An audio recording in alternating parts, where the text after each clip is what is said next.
Yo, what's up? This is Craig from Sydney Indians. Up until about a few hours ago, literally, I was just hanging out minding my own business in Australia, where these motherfuckers from Unsung asked me to say some words about their latest installment of the mixtape.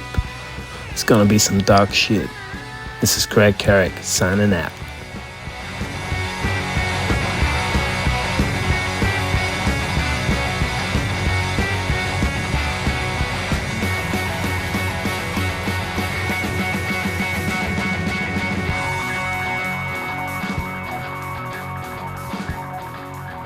Hey folks, welcome to the Unsung Podcast. Yes. Hi there. Yeah. Try to keep the energy levels up, guys. We only Come made on. Mark do that about 5 times till he got the necessary energy. It's all organic. I got my tap half on number 3. Spinning it round his head. Yes. Welcome to the Unsung Podcast, part 2 of the Covermount Mixtape. We need a name for it, don't we? If we're going to continue this part, we don't need to do part 1 ever again, because that would be weird. That would be weird. But now, if we're going to continually talk about occasional... No, I still like a Covermount Zion, but that's yeah, me. Maybe. I think that's Well, we'll discuss this off air. yeah, we definitely will. It's a soft no. I saw that I don't like it. It's just that there's reasons why we shouldn't use it. So the format of last week's show was that we took a dive into the history of cover mounts. What are they? Breaking apart the term, looking at flexi discs, looking at cassettes, looking at CDs, and chatting a little bit about, first of all, the fact that nobody seems to be able to work out how exactly they worked, and we're still looking into that, but also what impact they had on us culturally and what's been lost since they stopped being a thing and were replaced, or some superseded, let's give it the benefit of the doubt, by playlists. Whereas the format of this part 2, will be the 4 of us, in this case, looking at a specific cover mount. Now, we chose one in particular for reasons that shall hopefully become obvious, but we're going to go through it, maybe as we would a normal album, analyse track by track, see what funny roads they lead us down, and try and pick something of a good, the bad and the ugly, you know, the highlight, the low light, and maybe just something unusual, something weird, an anomalous track, an anomalous band, a band that has some weird bit of lore about them or whatever. But for the purposes of this episode, we wanted to kind of start off hot, and we selected Kerrang Radio Volume 5, quite a distinctive looking cover mount disc for people that know it, and also, as we mentioned last week, the choice for the first episode of another podcast, really good podcast. The guys from We Dig Music do a monthly podcast called Free with this month's issue, where they talk about cover mount CDs and they get people in to talk about their favourite one, and very oddly, we only discovered this like an hour before we did this episode. They chose exactly the same CD to kick off their for their first one. Yeah, so And a shout out to Mosher Mags on Instagram. I think it's that's Mosher class. Mags. It's a girl called Rachel who's guested on their podcast a couple times, and that is, I think I sent you a message saying pay dirt, because she seems to have all the posters, all the stickers, all the things, and I think even just a couple of days ago she put she's doing free February, so it's all the free stuff you used to get with magazines. So she's got these amazing Instagram pictures of all the cover mounts, all the posters, all the stickers and all the rest of it, so check that out, and probably a good shout for a guest for you. That's pretty cool down the line as well. So what that makes me think though is there must be a method to my madness when I sort of said let's do this one, right? For me, I picked Kerrang Radio 5 because I thought it had a good mix. You know, it has some kind of It's got quite a bad mix at some bad points mix, as well. yeah. I mean, it's 1998, right? So it had the kind of stodgy new metal of the era. It had the kind of hints at cyber metal, but it had some of the emerging Brit rock scene, or the early buds of the Brit rock scene. It had post-grunge, some awkward post-grunge, and then it had a bunch of other kind of very confused and ill-suited things, as well as a couple of bands that were actually a wee bit of a throwback to some extent. So it just seemed like a nice sort of blend, and some of these bands went on to do really well and others just sank into obscurity. So yeah, I mean, I can only assume that there must have been a reason they also chose it, and hopefully it's something similar. Maybe we can find out by listening to that show now. Let's have a wee look at it. Yeah, let's get into it, man. Craig, did you know this one? Yes, this was 98. I was 16 years old, and this is one that I think I remember the issue quite well, actually, because I was into Sepultura, and Max Cavalera was doing this new band called Soulfly, and he was on the cover. And obviously love Deftones, and we'll talk about that. Chino Moreno comes in and does the intro. But yeah, I was really keen on hearing what Soulfly would be doing. I'd heard one track before this. Yeah, I think Bleed had been released as a radio track.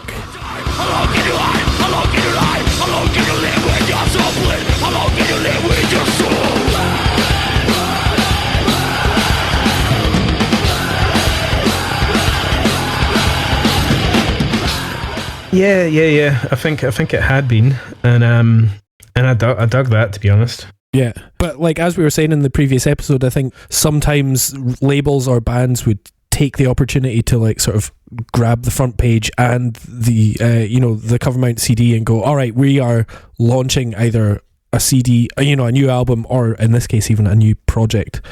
Yeah, and that was very cool, and it was it felt like a strange choice that Chino Moreno did the intro, but there wasn't a Deftones song on it. Obviously they had Adrenaline out in 95, and then Around the Fur in 97, and there's a little sample of My Own Summer, Shove It, or whatever you want to call it. But this is before Deftones became White Pony Deftones, and were massive. So this is how cool was Chino Moreno in 1998? That's a kind of a question. I think they were still quite a new metal band, though. They hadn't like outgrown that, but they were a cool new metal band. I think a more important question is how rough is Chino Moreno? Well, or how high, how baked is he? He's either hungover or baked. What's up? This is Chino from Deftones. And up to about 5 minutes ago, I was just minding my own business, hanging out in London. And then these motherfuckers from Kerrang burst in and asked me to say a few words and welcomed you to the latest installment of Radio Kerrang. From the sound of it, it sounds like the Kerrang journalist is probably interviewing him before a show, and then has gone, oh yeah, like I remember doing it on student radio, like, oh, can you just say, I'll listen to student radio, I'm Chino Moreno. So Kerrang have obviously just come in and said, oh yeah, we're doing a Covermount CD, can we do this? We cleared it with your PR first. So he doesn't know what the fuck's going on. I read that anyone who was on the CD had to be in the magazine in some way, shape or form. Yeah. And this is, so Deftones were probably in there in editorial somehow. I don't have the magazine, but I imagine they would have been. I managed to go through a few pages of it online. I don't have the magazine, but there was like somebody was selling a back issue and it had a few pages of it. But yeah, there would have been such a nice segue, which you'll get into when we go into talking about the Soulfly track. But obviously there would have been a really nice segue from Head Up. Deftones and Max Cavalera. I find that really surprising. Aye. Which is, Head Up's an album track. That would have been one of the cheaper ones to put on this CD. But I wonder why that didn't happen. I don't even necessarily mean that they should have included the song. They could have, perhaps, but I'm more surprised that they didn't have some sort of reference to the fact that Chino and Max had worked together on things. Did Moreno might not appear in Soulfly as well? He was on the album as well. Jumped the fuck up, wasn't it? And vice versa. So I thought, but the thing is, they might have recorded that 2 months knowing the CD was out, but not knowing what was going on the track list. That's what I'm led to believe. Like, that's what I would assume, because otherwise it's such a good opportunity for Chino to say, oh, there's this sick track by Soulfly up next, great band. It's like there's no referencing to anything on it. The music's loud and it's free. You got tons of cool shit on here. I guarantee you it'll sound even better if you turn your stereo all the way up to 10. So enjoy Radio Kerrang! Volume 5 and keep your ears open for more noise from Deftones soon. This is Chino Moreno signing out. He really can't be fucked. Yeah. But he's, as you say, Craig, I think he still had good currency. Deftones, even though they weren't quite the thinking man's new metal band at that point, because White Pony hadn't come out, they were definitely better than most, and they had a kind of they were less stodgy. They were more of a skater new metal band, even just their look. They had a lighter touch with their, and they had Be Quiet and Drive, which was like a big epic song. And I think women liked Deftones. Shock. You wouldn't catch him on this podcast this week. The thing is, just a Deftones intro, it's worthwhile to even have just this guy's voice on there. And that I also just quite like the gimmick of Radio Kerrang, and they're like, oh well, we better have somebody introduce it like a DJ. But I mean, that's it. It's like a minute of somebody introducing it. Fucking and this would have been one of the last Radio Kerrangs, I think, because then just the Covermount CD became as much like, oh, just get on the Covermount CD. They didn't have to pretend to be a radio show or whatever. Yeah, and Soulfly were on the cover as well. I'm just looking at that on my computer now, and it's free monster CD kind of thing, and it's Soulfly, the whole band, on the cover, who apart from Max Cavalera are essentially kind of nobodies. But yeah, Soulfly, no. Track number 2.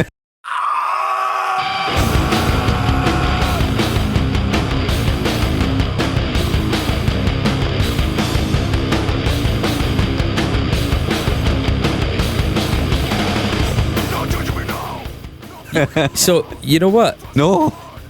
I think this has aged pretty well. No.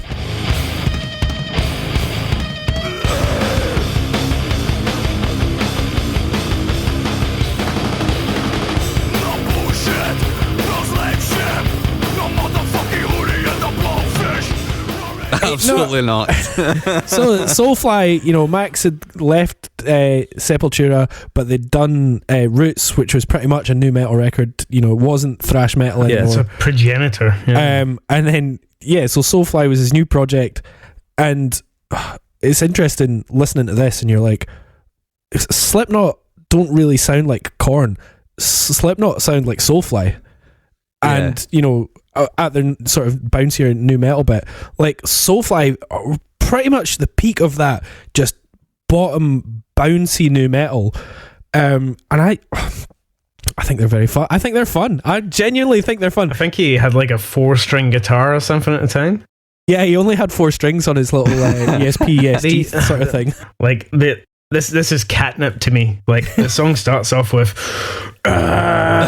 just teenage rage, and then the line about no motherfucking hoodie and the blowfish. I did enjoy that, to be fair. I did enjoy that. No, am I losing my mind here, or does he sound like Arnold Schwarzenegger when he says that? No motherfucking hoodie and the blowfish. Get to the chopper. Yeah.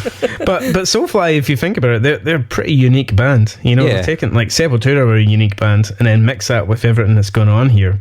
All the, like Bleed. Like, Bleed is probably the only time I actually liked Fred Durst, to be honest. I think it was good.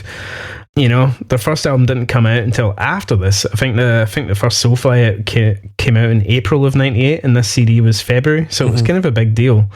I think I might have heard Eye for an Eye, which is a fucking banger as well. That's actually a good song. That's a good song. All that I am doing can never be ruined. My soul remains insane. Eye for an eye. Eye for an eye. That was on another Covermount CD, I think. And yeah, Bleed's awesome. I've got a story that will relate to you, Chris, about that tune, Head Up, we were talking about. I think my first ever band audition was playing bass for a band. I can't remember the name of it. It might have been Defect. Mm-hmm. Most likely spelled wrong in a nu metal kind of way. Yeah. And I remember featured one of your long-time drummers, Pete Flett, who's a bit of a Glasgow guy. And there was this other guy who sung. He looked like an amalgam of Zag and Zag. He was called Chris, maybe, on vocals. Anyway, I was trying out to be the bass player, and I had to learn a few songs. And I had to learn Roots by Sepultura, 10 Ton Hammer by Machine Head, classic, and Head Up by Deftones. And I don't know, I can't even remember if they had any original songs. And it only lasted one gig before getting the old heave-ho. Mm-hmm. And I don't know if I got the elbow because I was just rubbish, or because I broke my strings going fucking moich at the gig, or because I was just too much of a schemie. Anyway, I can't really remember too much as I was about 16 at the time, but it encouraged me to learn guitar instead and make more terrible music. Jeez, I think I'm fucking mental, right? But see the simplicity of the riff in this. Mm-hmm.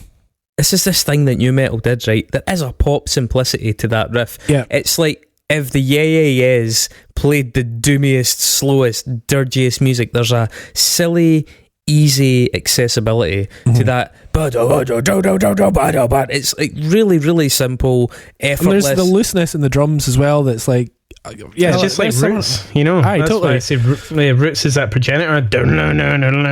I think that one of the sad things is that I think the bridge in this tune weighs it down by being kind of gloomy and sort of a bit saggy. You know, it is the new metal of this. It's actually quite. I honestly, I can't believe I'm saying it. I think it's quite decent until that bridge just burdens it like a big fat beer belly of a bridge.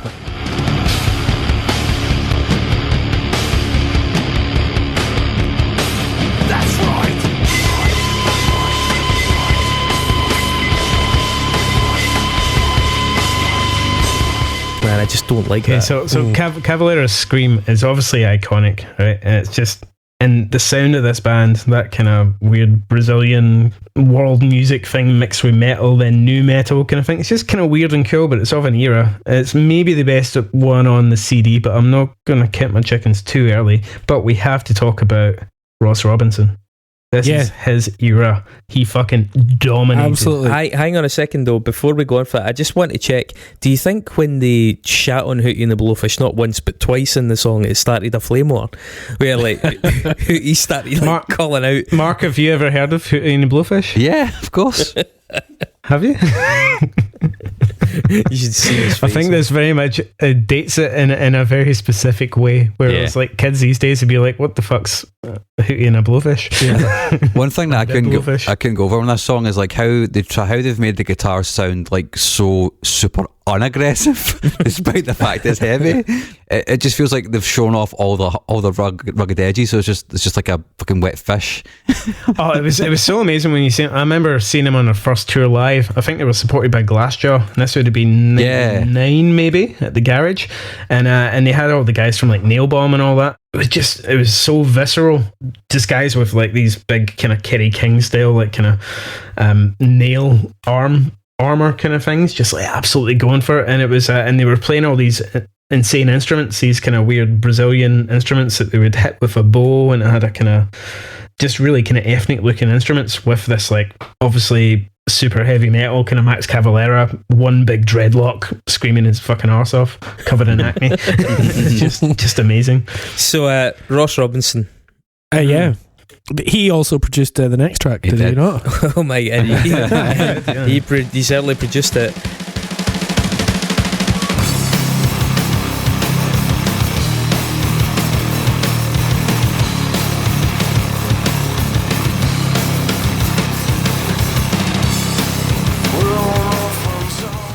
The next track, Goodbye Cruel World by the band Cold, was pitched directly at me, I think, at this point, being that it was basically a blend of Nirvana and Korn. Yeah. The guitar sound like a fart in a jar. Wait a minute. It does not sound like Ross Robinson because it sounds really bad. Well, wait a second though, right? So I loved this band's first album at this point. It was really simple, just had their name in the front, red cover, blue logo thing. It had this gloomy grunge that sort of vibed a bit like the track Jimmy from Enema by Tool.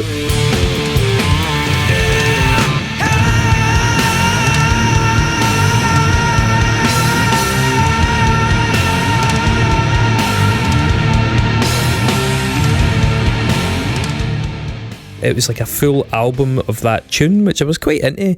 But what the fuck is the guitar and bass tone? It's a tractor about to stall. It's tectonic plates sped up. It's like pushing mountains around in the ocean floor. It's such a strange, grindy, unmusical sound that somehow underpins this song. And the chorus is weird because other than those like few picked notes, it has no hook. There's almost no guitar that you can actually hear.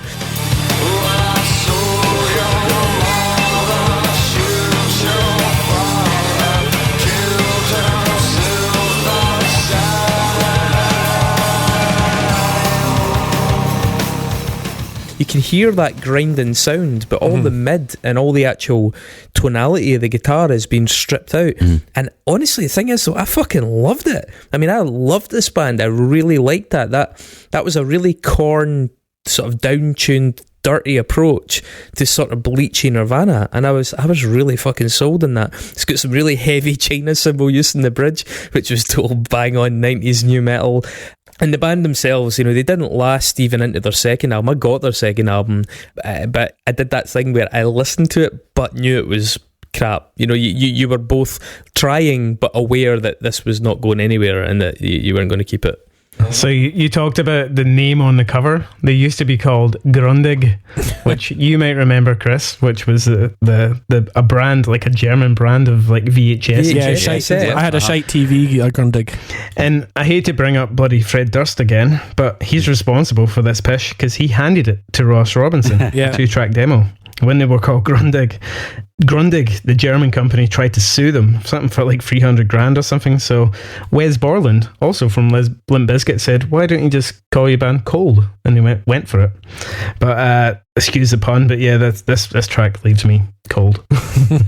I think by saying the guitars sound like a fart in a jar, the reason I'm saying that is because the vocal is pure butt rock. So if you follow the simile here, well, yeah, I was going to say there's definite butt rock vibes to this. It's new metal meets butt rock. So. Yeah, absolutely. I heard butt rock in a previous episode. Can you give me a definition of it? Butt rock is like, it's basically Midwest Stapp, post grunge, post Creed sort of stuff. So yeah, it's everything from Creed to Puddle of Mud to Nickelback. Theory of a Dead Man. It's basically if you've got a pickup and you live in Ohio, then it's butt rock. So his voice is so overwhelmingly that it does sound a little bit like he's sort of eating peanut butter or something like that. At the same time, he's overemphasized it so much. I mean, he's nearly got quite a English accent in it as well. Yeah. So the real. Yeah, you're right. It's like an English person putting on an American accent. Yeah. Oh, that's strange. We spoke about that vocal technique at the grunge episode. Do you remember what it was called? Yeah, I can't remember now. It was actually my wee brother that said in the crowd what it was called, and I can't fucking remember. Something vowels it was. Anyway. Okay, next up. Let's get serious. Dave, how about you take this one? Yeah, Self Healer by Idlewild.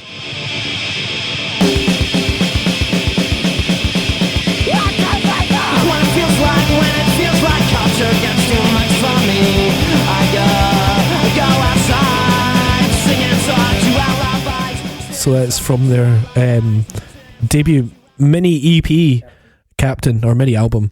And yeah, fucking hell. So this was when Idlewild were rocking, famously termed by NME as sounding like they sound like a flight of stairs falling down a flight of stairs. So well done to the NME for that. This was when they were raucous as fuck.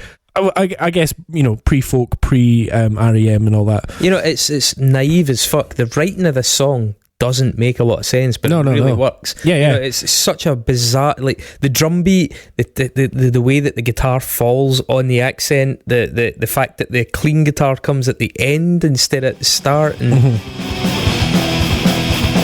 song's a beautiful lie, a song's a beautiful lie, and I know that one day when you die, then maybe you will buy,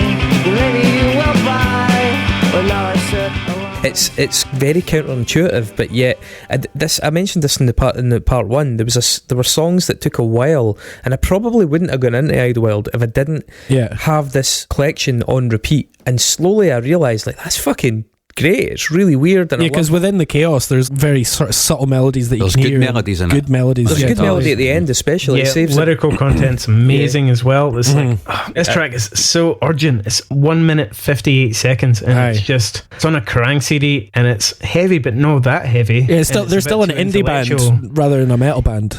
Yeah, but this was the introduction to Idlewild. Totally. Another shout out to Scott D. This is probably the first proper gig I went to. It was King Tut's. It probably was 98. It's the first time I crowd surfed. We've talked about my crowd surfing antics on this show before, but yeah, Scott D put me up, and I had my first ever crowd surf to Idlewild at King Tut's.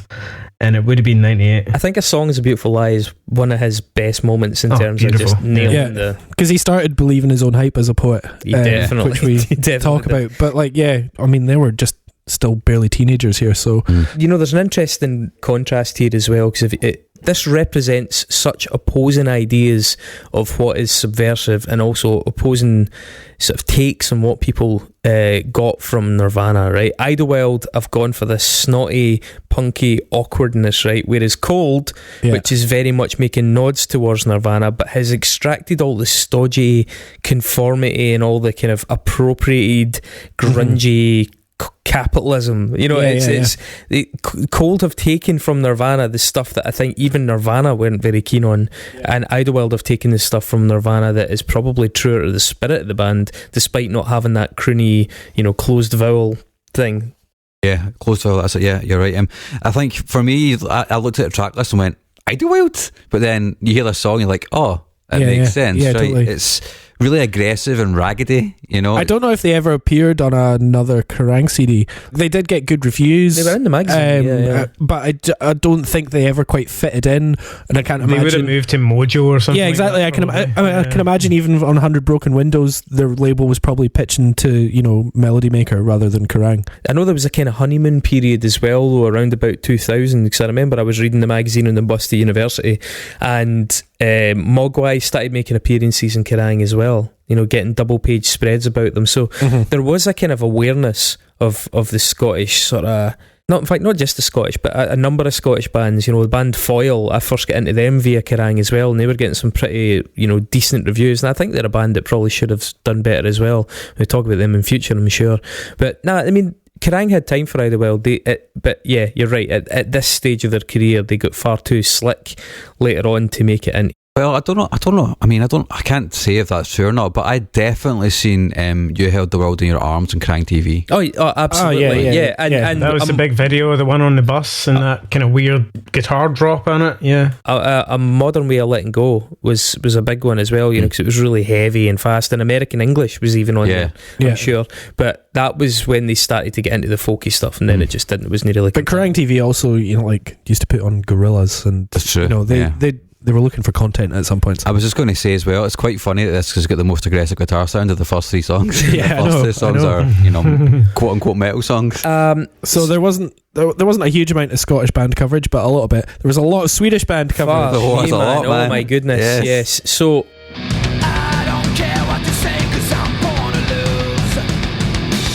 And I don't give a damn if I'm a fool for you. Well, look out. Craig, I have no shame here. I love that. Yeah, so I know you like the Backyard Babies, and it was a kind of music that I just never got. So see that entire world of like Helicopters, Backyard Babies, even over here we had like Torquemada and bands that sort of tried to take that sound and make it their own as well. So it's a strange thing here. At the time, I really didn't like it. Right, I thought it was so boring and traditional, and it was a kind of timeless sound, but in a way that I found very uninspiring. And yet the timelessness of that sound means that this track is aged amongst the best of all of the songs on this, because that rock and roll thing is just so archetypal. All my secrets are buried down here, and I will show them if you want me to. A white night space rocket inside, it's so beautiful, the valley and night. Somewhere deep inside, there's a neon sign. It's the same. So they were such a staple of the kind of mid-level venue scene from probably 98 till probably even the mid 2000s, and you and I, Chris, probably were quite exposed to it in Glasgow with bands like Torquemada. A lot of our mates were in those scenes where it was that kind of guttural rock and roll, spitting eyeliner, tap saff, leather jacket kind fucking of hankies and tattoos and shite. Yeah, and I saw them either headline or support someone probably literally every few months when I was young. Dragon obviously being the standout, just cool looking cunt. Super low slung guitar. Also, you've seen him every other month for the Helicopters and stuff as well, and you can't go wrong with that same riff, that which is that bend on the E and the D for pretty much every song. Yeah, this song is probably their highlight. It's a good club banger. You can play it in a club as well. Little anecdote, I seen them playing with a band called the Famous Monsters. Don't know if you remember them. Yep. They were a kind of surf rock band, and they had Sean Jules from White Zombie in them.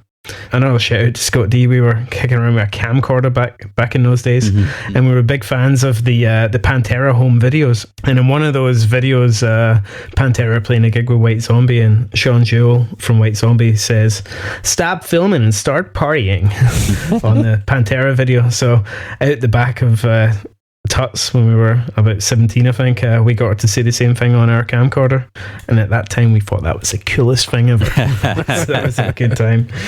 I mean, there was just a never-ending supply of this kind of music, though. Like, I'm not saying the Backyard Babies weren't a good example of it, but there just were so many. But they had grown up watching Motley Crue happen. Yeah. So they were like, well, I want to just keep doing that. Yeah, I mean, there's still... Hanoi Rocks was a big one for Hanoi Rocks, yeah, totally. Yeah. I will say as well, I remember girls liking this, and to be honest, that was such a fucking male-orientated music scene at that time that, you know, fair play. You know, this band started in 1989 and they've still got the same lineup today. That's fucking mad. Pretty incredible. I remember them because one of my best friends, he's a huge fan of this kind of like Scandi rock and roll. To me, this band are no Helicopters or no Turbo Negro. They're fine, but I think those two bands do significantly better. But I think the song's alright. These guys were sexy as fuck, though. Yeah. You know? Like, I guess the Hives and stuff, they put the suits on. These guys took the taps off. And that was, I guess that's why chicks dig it. Yeah, I think because they ended up being lumped in with the whole like Hives, the Scandinavian thing, just by dint of that happening. But that was a few years after this. Yeah, it was. So then there's a really anomalous track to me, 12 Rods and the song Red.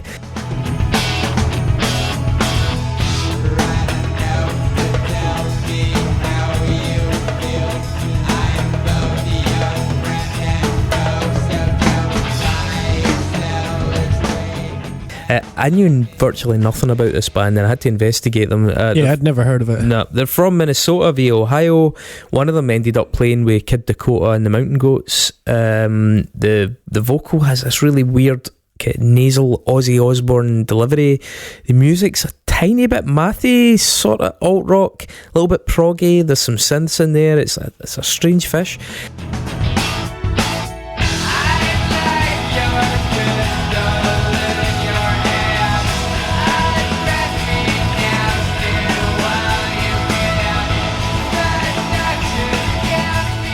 I don't hate it, but even years later, it makes much less impression than songs I used to actively dislike, for example, like Backyard Babies or Feeling, which we'll talk about later.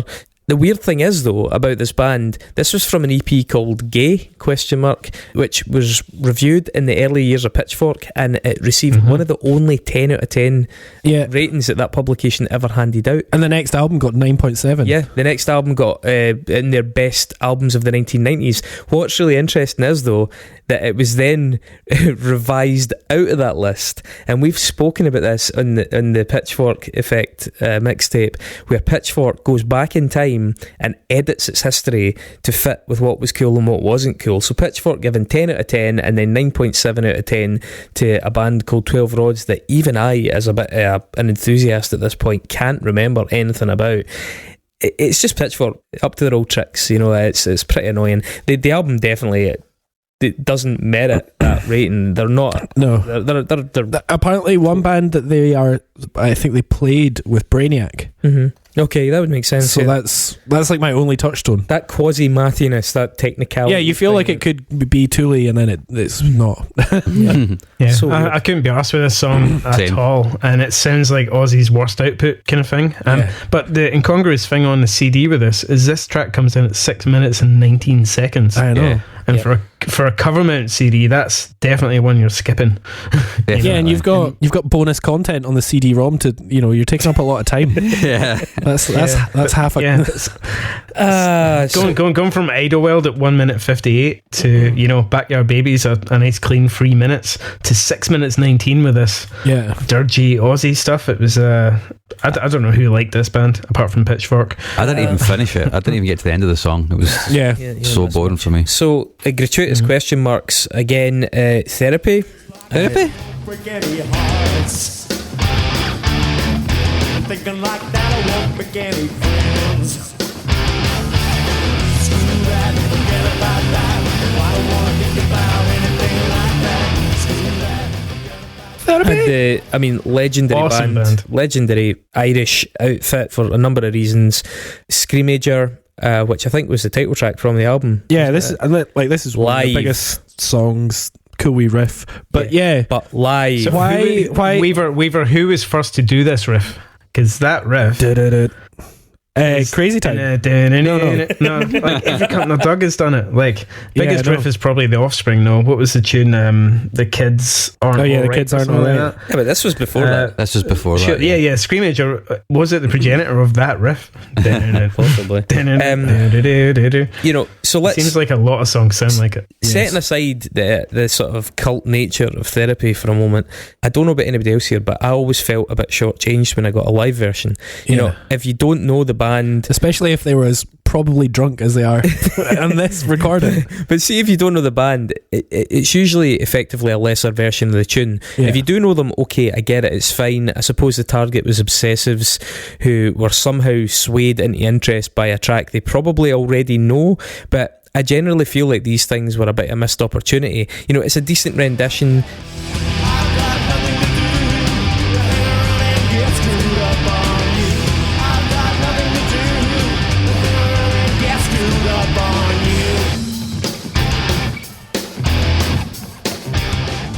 There's nothing particularly different about it, but if you're a bit sloppy. In my notes, I've got the drum fills are really fucking wonky on the drummer's part. Yeah, and he's normally a fairly solid drummer, so. But it's also, if you're I have the same thoughts about a track that will come up shortly. I just think it's. Yeah. I think it's an odd choice to do the live thing, and I wonder who decided that. Is that the label? Is that the band? Is that the magazine? Because I feel like there was always one or two live tracks on every compilation, so I get the feeling who decided which one was going to be that. This may be one of those breadcrumb things where we can start to piece together how these things came together, because I suspect that Therapy were asked by the magazine to take part because they were fucking hot shit and cool and a different side of the market, and Therapy were unwilling to give an album track, but they said you can have you can have which is weird because to me it devalues them because it doesn't sound as good. But for them, they're like, "Oh, we're not giving away the well-produced track." One of their biggest hits. Why would they put an inferior version of it on it? But then why would they then? Some other label why would they then give away a high-resolution version of it when they could put out a teaser? I can kind of see the logic, even though I don't agree with it. But this is the thing. If you're going to try and get new fans, you want to put a very high impact song forward. They obviously just also probably believe that their live version is good enough. Yeah. Therapy are probably a band that you should probably talk about on the podcast at some point, because they're pretty well known to us, I guess. But looking at that time, 98, like Andy Cairns, he had to have it was the naffest goatee of all time. It was David Brent. He just looks like your pal who works on life insurance and just had a wane, but then plays in one of the best British bands we've ever had. Therapy are amazing. Talking about like strange sort of songs to put forward, Shostakovich by Symposium, the 8th track.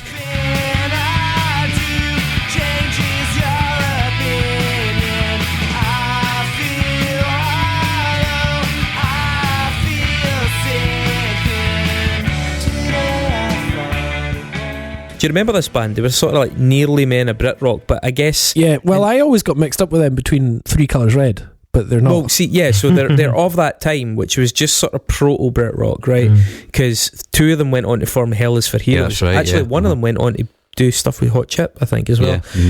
They were probably forefathers of that. They had unbelievable fucking tours. I mean, this band got so much effort put behind them. They toured with Red Hot Chili Peppers, Foo Fighters, Deftones, and No Doubt. I mean, that is like the biggest fucking bands of that era, and they still. I remember they were one of the bands who were known for their live show. I think the singer was I remember seeing them several times. They were always supporting someone, and the guy would just absolutely go hell for leather. He dislocated his leg on stage. Yeah, dislocated his leg during the show. Yeah. But they got covered a lot in Kerrang as well. Yeah, they did. But do you remember Morat, the guy with the mohawk that used to? He was a yeah. In this issue of Kerrang, he does the singles and gives Symposium 1K out of 5 because he just fucking hates it. So like, they're obviously, he's probably like, oh, why is the editor giving more fucking coverage to this shit band? So what I think's really weird is, as far as I know, this was not released. Not one of the good ones. But I don't think it was on an album. I noticed that as well. And it's produced by Youth, the album that they did. Yeah, that's strange as well. Yeah, they've Killing Joke. But shout out to their name though. I'm very jealous. Symposium. From the Greek, it means drinking party. Yeah, you're right. That would have been one you'd have used. But no, I think it's interesting that I think it was a B-side on something, and it's a strange choice again to put as a foot forward. You don't want to give away your album tracks, but I think the thing is, Symposium weren't as heavy as this track makes them sound. Do you know what I mean? The whole thing is a bit cheap because it hinges on that one big and fairly decent riff.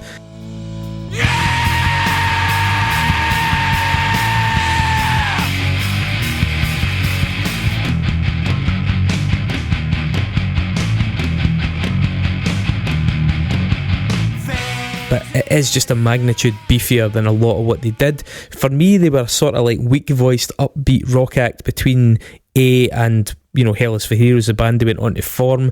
The tune itself, that mid-register scream that the guy does, is admittedly fucking badass. It's a really, really good one. The superstructure of the song around that riff, though, and especially the vocal melodies, are piss weak, so the novelty of that song wore off. I was initially impressed. I remember just loving a good riff back in that day, but it didn't have any lasting appeal, because once you'd heard it, you were like, oh, the fucking melody in this is dog shit.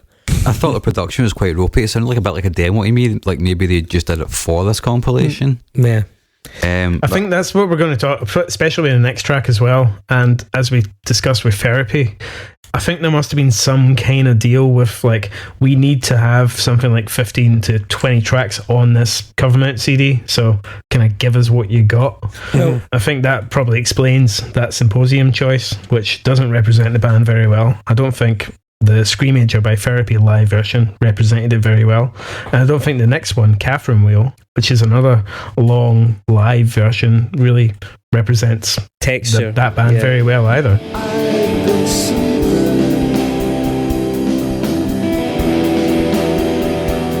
And I'm faced by the thorn I've been keeping. We've covered Catherine Wheel on the show before. Yeah, you've talked about it a lot. Yeah, and Texture was a popular song for fans of theirs. I personally, as much as I advocate for the band, I don't particularly like this song at all, even in the studio version. As we said with Therapy, I find it perplexing because, especially if you play watery, weak-kneed stuff like this tune, you gotta let your audience know what you actually sound like, especially in a rock magazine. So you want a studio-produced song with a bit of power behind it, because as much as I don't like the song very much, the studio version is beefy and it's very shoegazy and very saturated. Yeah.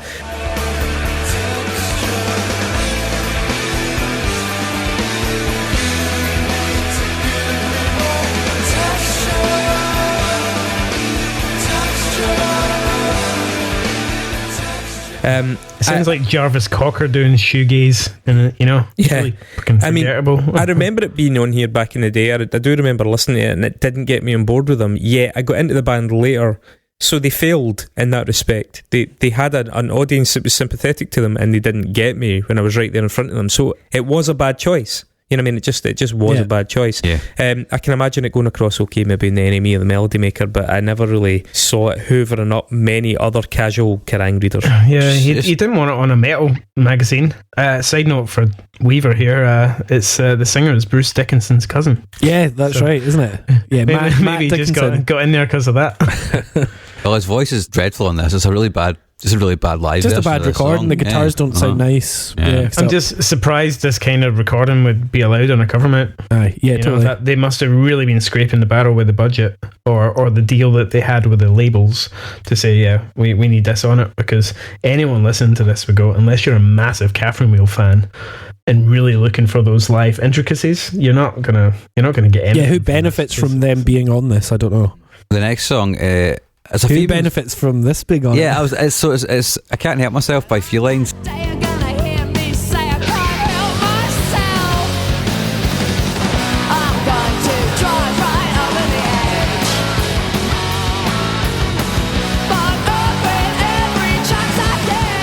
Were female singers even allowed? Just the one. Just feline. One cat. I've got one cat now as well. Were female singers even allowed at this period of rock music? No. A bit like Backyard Babies, there was always some kind of blues-tinged, punky snot and roll act around for all the guys over 40 with leather jackets. And yes, I am now a guy over 40 with I'm almost one of them. leather jackets. But that's also why I feel like this tune actually probably aged better than most since that. Well, funnily enough, a support band at a punk gig last night sounded exactly like this. Just exactly. It's a timeless sound. And I was like, oh, well, there you are. They're still doing this. In my notes here, I've said this is a definition of a Kerrang CD band. Yeah, totally. Big festivals. They had all the big supporting gigs and all that, and they just went nowhere. I would say I've never even heard of them. Yeah, I don't think I heard of them. I don't mind the track, to be fair. I think the track's pretty good. Produced by Chris Sheldon, but still sounds pretty amateur, kind of 80s, kind of Susie vibes. Yeah.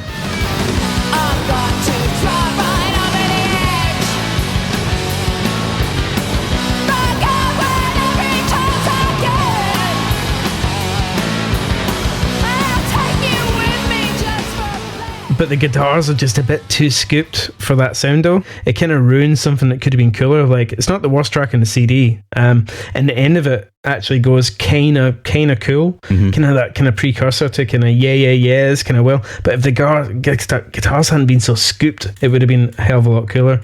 But yeah, who are this band?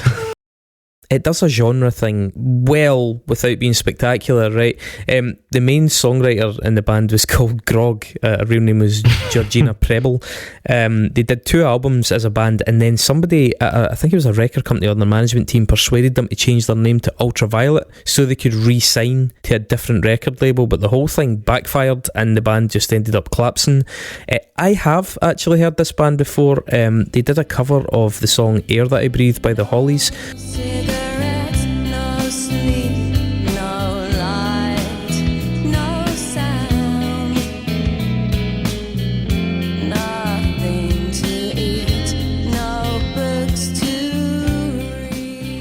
For a compilation album, a double compilation album called Come Again, which was a kind of covers collection, and that was easily one of the best covers on that, along with the Sparkle Horse Tom York version, I Wish You Were Here by Pink Floyd. You know what, I think this band probably did have something there. I think it's quite charismatic. Do you know what Grog did next? What? Grog, well, first of all, did some session work as a live bassist with Mel C and Kelly Osbourne. That's right, aye, shit. But then she also started another band called Die So Fluid. That's right, yeah. So, and they supported Drowning Pool, Vex Red, Feeder, Boy Hits Car, The Wild Heart. It's the saddest gift I've given. Don't ever look inside.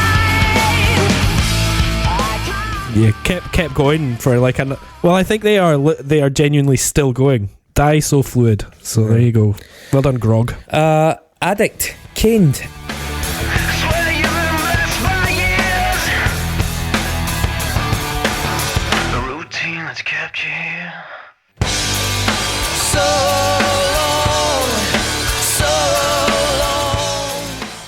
You know, it's Stone Temple Pilots, isn't it? Well, it sounds very much of its era. I just thought it was like octave chords, you know. Yeah, it's like that Bush early Feeder sort of shit. Yeah, so they actually draw Bush comparisons in a few things. They were described in a few forums as post-grunge.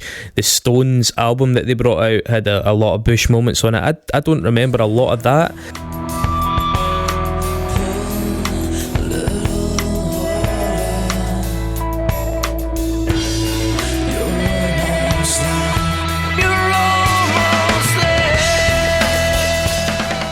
I remember seeking these guys out on the basis of this on the CD though, because I mean obviously I was a mark for grunge stuff back then, so it's worked in that sense. I mean I do remember getting at least a single.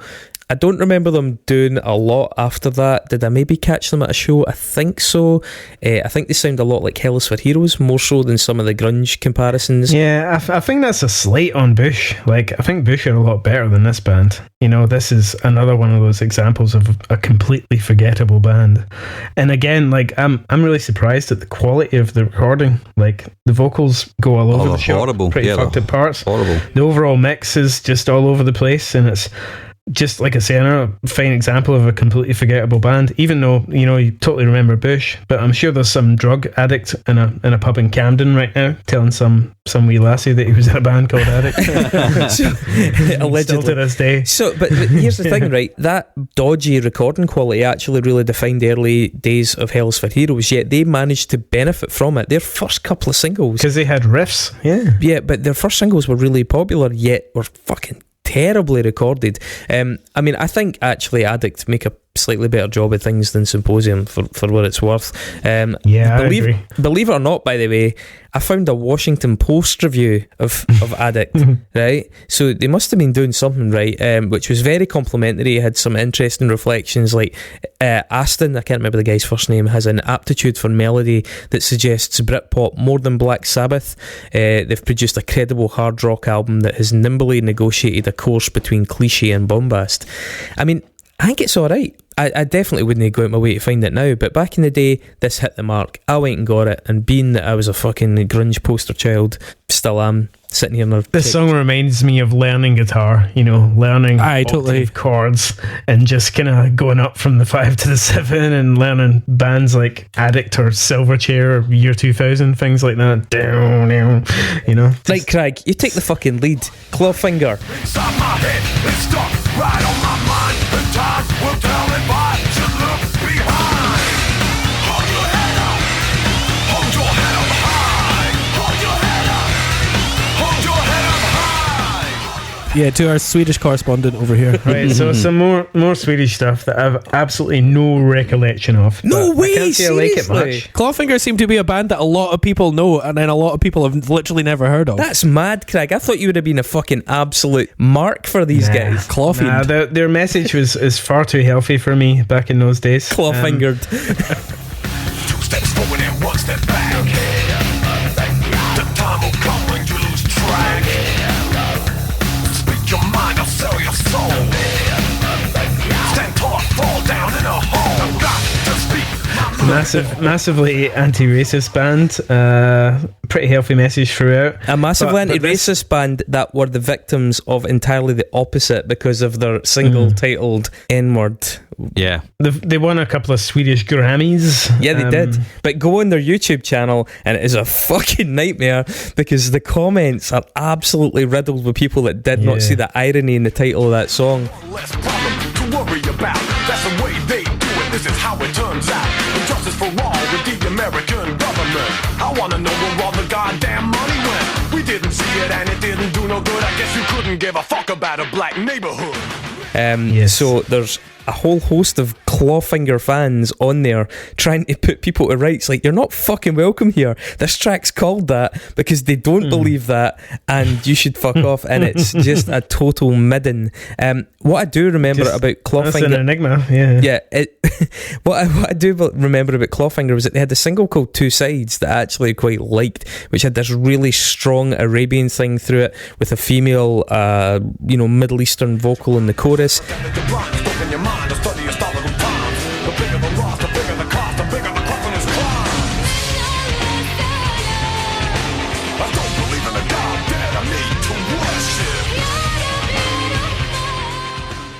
That line, I don't believe in the goddamn need to worship thing, was totally hooky. They were like this atheistic band, you know.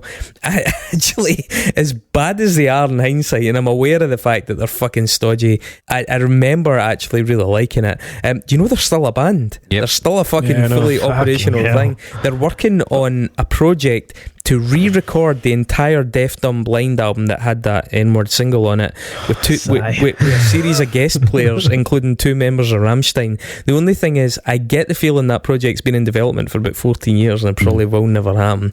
So most of the tunes on this CD, this one is really dated of its time. You know that kind of siren effect in the background? Yep. And they've got a bunch of kind of electronic effects on it. It really dates it. Yeah, it's that industrial new metal crossover. Totally, yeah. Pretty much only from 1997.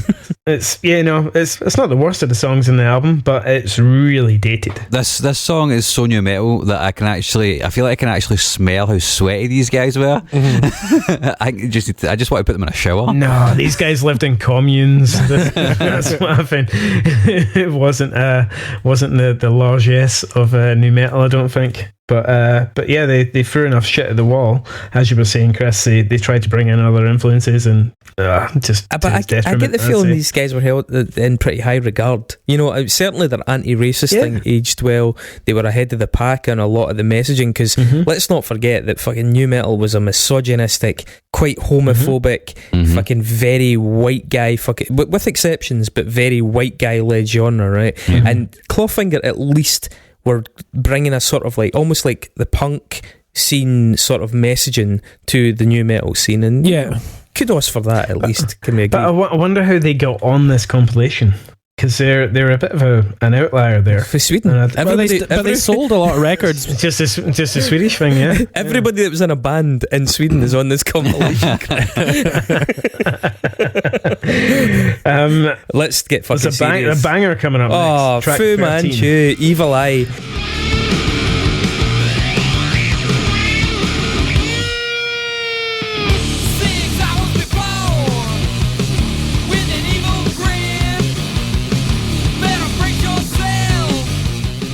Fu Manchu are fucking great. Like, I really like Fu Manchu even now. It's a standout on this one. A stoner rock band that were different for the likes of the other stoner rock bands. They weren't like Nebula. They had, again, that skateboarding affiliation. They were a lot cooler and breezier and lighter. And isn't the album cover of this guy on a skateboard? The Action Is Go is the album. And they appeared on this one. a lot of skating videos and stuff as well. You know, those kind of compilation videos used to be on Channel 5. It's a great tune.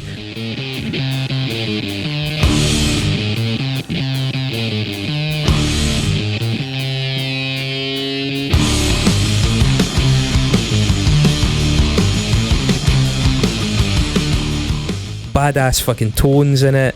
I heard this first, but I didn't actually get into Fu Manchu until Trapeze Freak, which was, I think, an earlier song, but it was for me a better access point. I think I got it on a tape of a Bruce Dickinson Radio 1 show, and years later it really clicked to me, and I went back and got into Action Is Go and Evil Eye and all those kind of tunes. Fucking great band. They're almost certainly going to be in an episode at some point. Am I right in saying, Chris, that these guys, I assumed they were British for some reason, because they were California, a staple of those mid-level tours. They were like the Skindred or something like that, you know? Yeah. But looking into it was like, oh fuck, they're American. And it's Brant Bjork from Caius in there as well. So absolute fucking cred to them. But I guess, quality fucking rises to the top as well. And this is one of the top tunes on the CD, I would say. Speaking of top tunes, right? Let's okay. This is interesting. Track 14, Psychor's Full Blood Freak.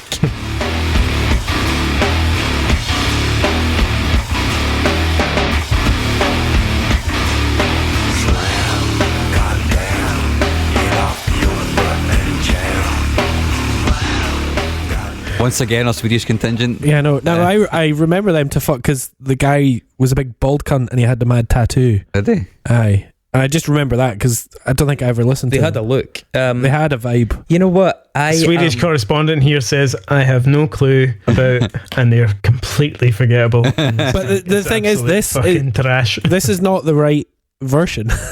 Or this is not the version that's on the album.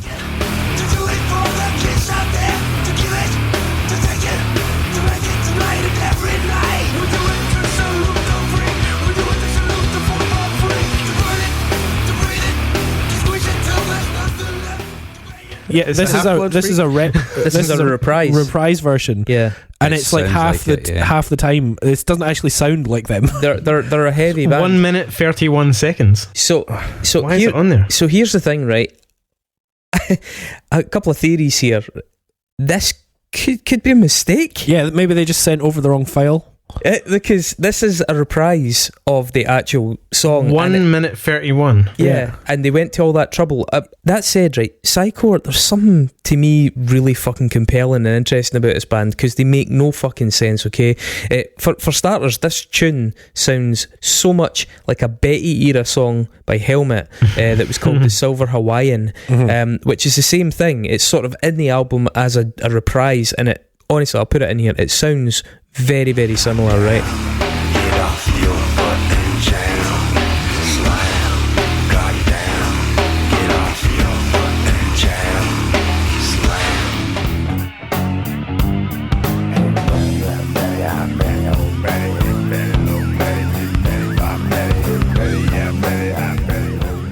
And it's not just the fact that they both use the piccolo snare, it's not just the kind of vaguely comedic spoken word sort of lowrider vibes, you know. It's just, there's a creepy kind of weird eccentricity of this band, and as I say, going back, I'm really curious about this band. I think I will spend a little bit of time listening to them.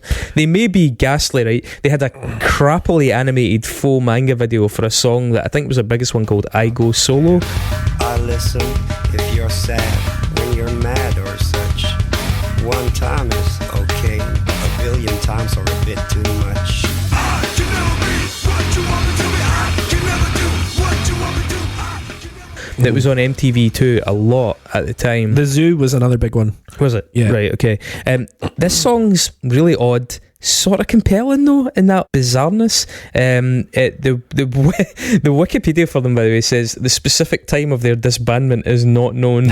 And it's worth noting that Psycho, by the way, is also shorthand for psychedelic trance music, and thus if you go on YouTube, there's loads of those super long videos with shit animations designed for like Thai beach parties and stuff like that. But so I've got a theory on this one. Okay, and so you've talked about this in previous episodes. It's about the running time of how much shit you can get onto the actual disc. That's what I was thinking. And I think they were speaking with the Swedish consulate and said, okay, we've got all these bands on it, and it's like, we have 1 minute 31 seconds left on this disc. Do any of your bands have that? Yeah, totally. And then it was just absolutely shoehorned in there. Yeah, we've used all 744 megabytes. It goes back to, and probably also goes back to partly what Dave was saying, is like they're probably part of a package with another band on the label. Yeah. And but with that, why choose this song though? Why choose this song? Probably because of the time. I reckon. Yeah, exactly. Yeah, I reckon this is probably 48 minutes long, almost exactly this CD. Yeah. The thing is though, there has to be a counterproductive factor here where people heard Psycho and went, that's that fucking weird song. I read a good review, but that sounds pish. Yeah, I don't want to go and see them or hear them again. Yeah, and totally. It's actually putting your worst foot forward in the sense of, I don't think it's the worst foot, I think it's actually quite interesting, but I do think it's counterproductive if you don't sound like it, you know what I mean? The guitarist ended up joining Leather Nun. Yeah, funnily enough, I was going to say we don't have a Nexus this episode, but Leather Nun are the ultimate Nexus band. Yeah. So. Okay, last track in the album. This is an interesting one, right? And as of last night, I was treading very fucking cautiously about this, right? Because we had a really strange coincidence of timing in this, right? First of all, the song's really bad. Freaky ones, yes, yes, yes, yes, yes, we're the freaky ones. Freaky ones. There's no getting away from it. Right? So let's talk about what the band are called, Freekspert, and this track is called Freaky Ones. So this reminds me a lot of what was going on at the time.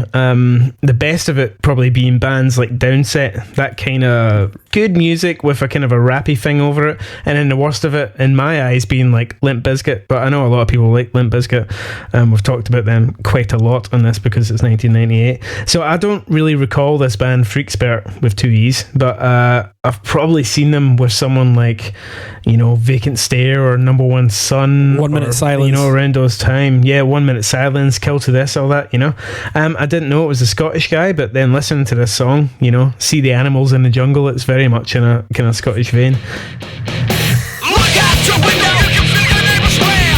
Living in the street, but also not to me who really cares. Government lets us down, and we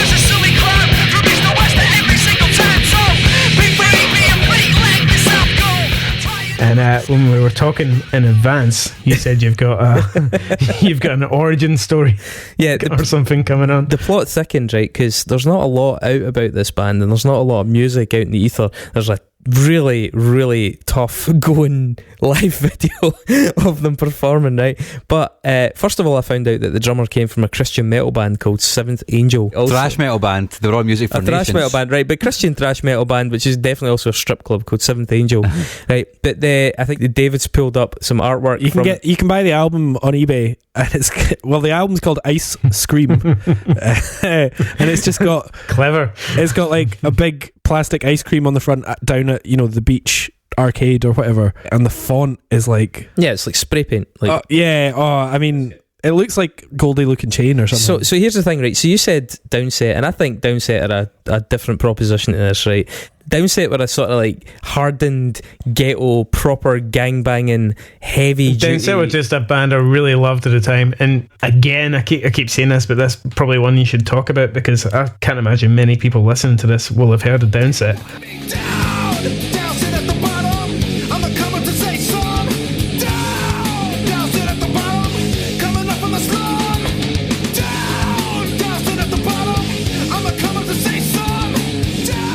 No, but I mean, Downset are kind of OG in the sense that they're the real deal. This is like, but as we found out, a Scottish guy, and they're this is Argoths.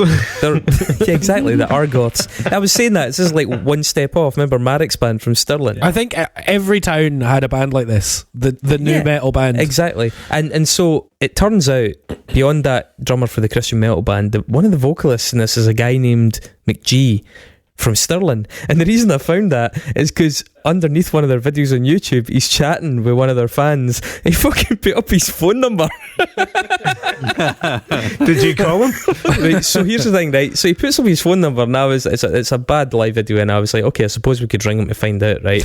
And then I'm like, me and Craig and I grew up in Stirling, and I'm like, if there was a guy getting on the Kerrang compilation CDs, man, I would have assumed we would have known who the fuck that guy was, right? No idea. Exactly. No idea. So it turns out he had a few projects. At one point, he had the same manager as Maloko. I got that off his Facebook. Anyway, so things started to get a bit grim, right?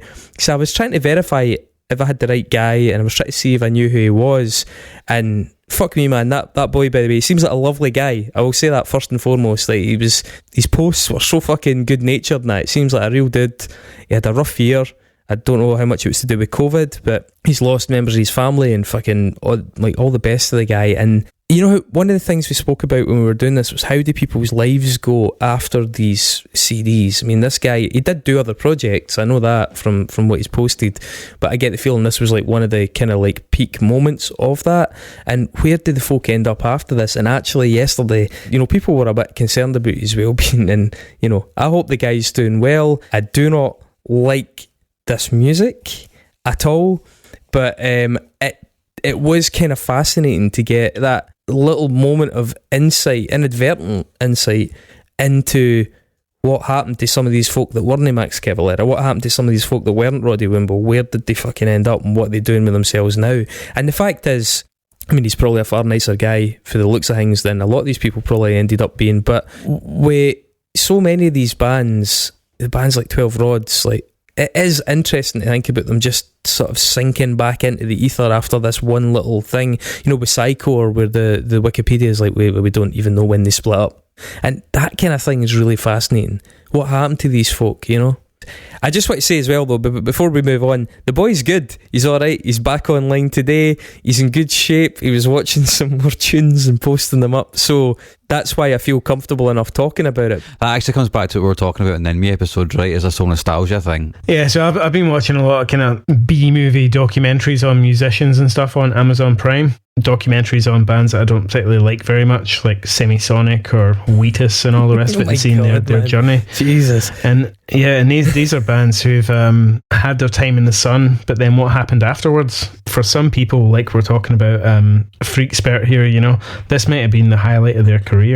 You know, Feline, Addict, you know, this might have been the highest circulation they got. So yeah, I don't know, how does that nostalgia go now? Yeah, it led to their appearance at Download or Reading, and you know, all their pals went, and that was a big fucking time in their life. You take it. Super right. highlights. Yeah, totally. Yeah, you definitely take it. But nowadays, it's this whole nostalgia trip, as you were talking about on the In Me episode about, there's all these festivals that are completely dedicated to that. Yeah, not even just that, but like things like crowdfunding platforms can sustain bands like In Me and like Semisonic and stuff like that. Well, Semisonic are an interesting case because Dan Wilson's like a big songwriter in Hollywood, like basically for huge artists, but Semisonic also had to pledge music, and they were raising money for their record, obviously just for the fans that still remember them. So that I guess there are some bands that can rise back out because they've had just enough level of fame where they can kind of still cut on to something, and are bands like the ones we've just spoken about, like Psycho and Freekspert and all that, which just there was 15 minutes of fame and then it just burnt out completely. So fingers crossed, if you're travelling around festivals in the north of England this summer, you might catch Heather Smalls, Toya Wilcox and Freekspert. Oh, that would be fucking class. At Hamilton Racecourse. When I learned to ice skate, it was Moving On Up by M People playing on a jukebox at the Stirling Ice Rink. Chris, I'm sure you've been there. Yeah, I learned to skate to the song from Dirty Dancing, Time in My Life. An absolute belter. Sexy. Okay, so another bonus item here. This was an enhanced CD. Did anybody know that? Yeah, this was like one of the first. Yep. So like they all started doing enhanced content. Yep. I remember sometimes they would have demos of shoot 'em up games and stuff like that. I remember, yeah. But no, with this one we got Loco, the video for Loco by Cold Chamber, and not, I might add, the full resolution video for Loco by Cold Chamber, but what looks like someone with a Nokia 3210 has filmed the video for Loco on another Nokia 3210. 240 Max. Did you know this was Jack White's first film appearance? Jack White plays the creepy milkman who No, he doesn't. Who puts the holiday pictures on the old No, he doesn't. What's it called? Craig, he does not. He doesn't. That's Jack White. No, it's no. Watch the video. It's Jack White in 32-bit. I totally forgot that Cold Chamber were managed by Sharon Osbourne. Like, oh wow, that explains a lot. Because they were shit. Yeah, this is the best song. Yeah, this song sounds just as amateur as mine and Weaver's high school bands. Yeah, that's the thing. It's like you go back and you obviously listen to Korn, you listen to Soulfly, you listen to a lot of these new metal bands. Although it's dated, they were at least fucking good musicians. But whenever I listen to Cold Chamber, I'm just like, they are rubbish, and like all parts of it are rubbish. And I just feel that they were just taken and managed the fuck out of and given all these opportunities. Yeah. See, the mad thing is, I have no qualitative opinion on Cold Chamber in the sense of as musicians. I've just never even considered it. I'm like, are they really rubbish? Are they not just playing rubbish music? No, they're rubbish. I once seen a Des far and the Wimpy on Union Street. Oh wow! Devil Driver were playing a show at the Cat House or something, and he was in the burger shop downstairs, and I was like, oh, I just find that hilarious somehow. So I actually had a CDR copy of this album that somebody gave me in school. Oh wow! And it is fucking even back then it was fucking garbage. It all comes out. Yeah, I mean, I loved nu metal, and I was just not so quick Chamber at all. Quick survey, but Crag, the good, the bad, and the ugly. Given that the ugly, you can make it whatever you want. Okay, so the good probably has to be Soulfly. No bound to none, no follow none, no redaction.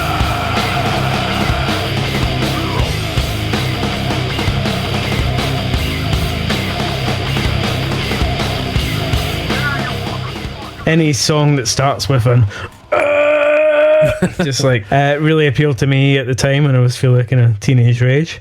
It's probably aged kind of terribly, but fuck it. It still gets me excited, and it's probably the only metal song to reference Hootie and the Blowfish, so kudos to that. Probably. But it was really close to the hot between Idlewild, Fu Manchu and Backyard Babies for me. The not would be probably 12 Rods, Red.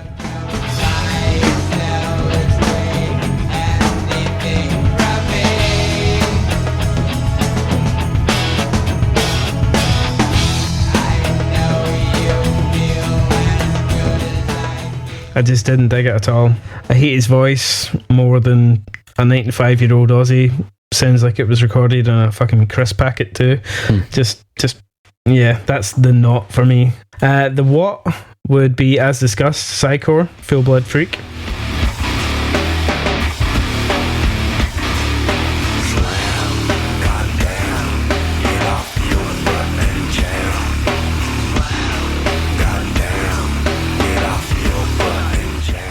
It's just kind of slovenly as fuck and not in a good way. Slam, goddamn, without the slamming and the goddamming. It just didn't really go anywhere, and just incongruously kind of short. And it's just like a weird wee interlude track you would have on an album, so I don't really see why it would be on this compilation CD. So that's the what with a question mark, much like Therapy. Okay. Yeah, so that's my hot, not, and what. Dave, what about you guys? Well, I have to say, what's interesting is looking back on it, there's not actually that much real metal like on this. It's like a lot of grunge and a lot of, True. Like there's no extreme metal or thrash or anything, so I missed that. But funnily enough, my favourite would have been Idlewild's Self Healer, because it's like just the best fucking track on it.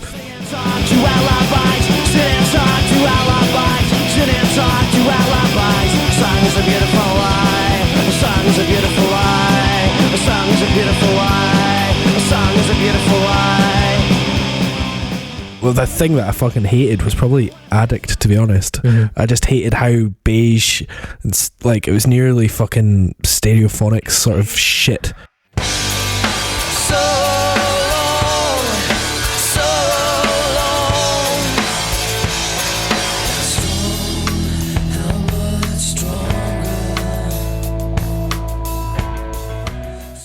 And then the what? I'm going for Freekspert, because it was kind of funny. It was a bit of patter, and to me it was like, new metal, but they were not being serious. There's like that sort of bouncy Incubus Crazy Town vibe.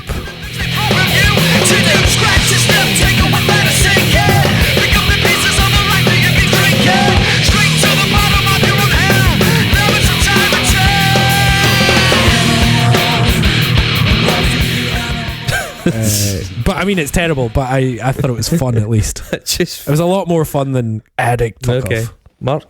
The best song is the same as Dave, Idlewild. It's just the best song in the compilation, full stop. And like Dave, the worst song is Addict. It's beige in the same sense that the interior of a 1998 Ford Escort's beige. That's just sort of what it reminded me of. Yeah. And the what is Loco by Cold Chamber, because they took it so fucking seriously.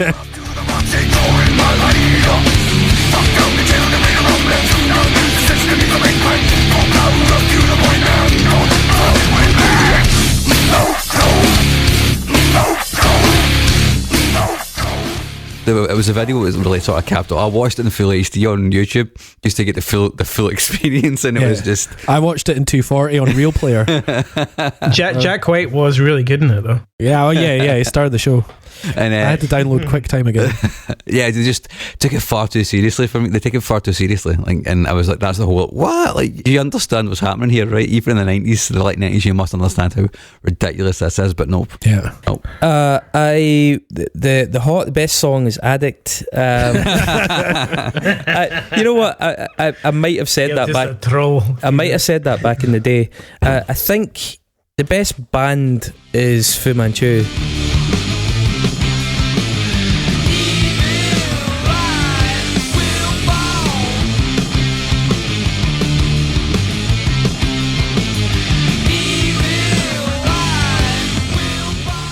It's not their best song, but then again, Self Healer's not Idlewild's best song. Self Healer probably made a bigger impact, so I'll say that as well. The not, I mean, at the time I really hated Backyard Babies, so maybe I said that, but I think in the long, I mean, the Freekspert song's terrible, and the 12 Rods one's fucking just a total non-event. I don't know what the fuck it's doing there. And the what? I'm probably going to say Psycho as well, because I think it's on there as a mistake. I think it's totally counterproductive, because we're all like, oh, this is terrible, what's the point of it? As Dave said, it's a reprise. That whole, slam goddamn, the proper version, or the main part of the album sounds nothing like this. It's twice the speed. So there's something really anomalous about it, but also the eccentricity of Psycho and the weird incongruity of them amidst that scene. I just find that really quite compelling, and they may be horrendous, but I am going to go and investigate them a wee bit further to see what the fuck they were all about. A last comment on these Covermount CDs is something. It maybe didn't start until maybe around 2000, where you would get tracks by bands that were remixes done by DJs, and it'd be like digital samurai remix of fucking, like a Sepultura song or a Fear Factory song or something like that. Yeah. And they became the tracks that you would skip, and they would always be like tracks 16, 17 and all the rest of it as well. So it's probably for further discussion, but that was just a fucking horrible time for music. That's maybe analogous to the live tracks, the remixes. Yeah. They'll have had a bit of budget to fill out maybe B-sides and stuff, and they're like, all right, let's stick this. Cool. Right. Good shift, guys. That was the first of our as yet unnamed recurring segment where we look at these cover discs. And we'll do this again. Yeah, and it won't always be Kerrang. No, but we'll take it from we're looking at in my very room. We've got some doozies. A pile of horrendous Covermount discs in your ma's attic. See, we never mentioned this, right? But when I went to the charity shops looking for these, the Covermount CDs are so worthless to the public now that the charity shops won't even sell them. I remember when they used to always be in there, and now they are so devoid of value that they will not even stock them in boxes. I found one shop that had like a couple of shelves devoted to these, and they were like 20p each, take 40 for a quid sort of thing, right? Except when you go online, you find that some of them, especially those things like the C81 or the certain ones of the Kerrang, the curated ones, they're actually quite sought after by enthusiasts. So it's quite a strange little. It's a new Bitcoin. Fucking government. Yeah. You heard it here first. Yep. All right, Craig. Thanks very much, as ever. No worries. Hope you enjoy the rest of your day. We've watched the sun rise upon your beautiful face. Yeah. Yes, it has. It's 9:08 a.m. now. A valiant shift. Very, very nice to see you. 10:08 p.m. now for us. Thanks for that global logistics information, Mark.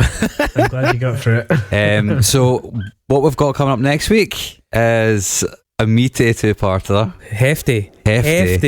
We are doing the Beach Boys, courtesy of Vicky. That's her choice, and we are going to get, oh my god, what a lot of research, going to get dug into the career and the lunacy and the brilliance and the cheeriness of the Beach Boys. Yep, it's going to be fun. I look forward to that. Yeah, good on you. Anyway, keep up the good work, boys, and best of luck, and I'll talk to you next time. Hopefully next time we're doing a Metal Hammer one. Goodbye, everybody. Bye. Bye. Peace out.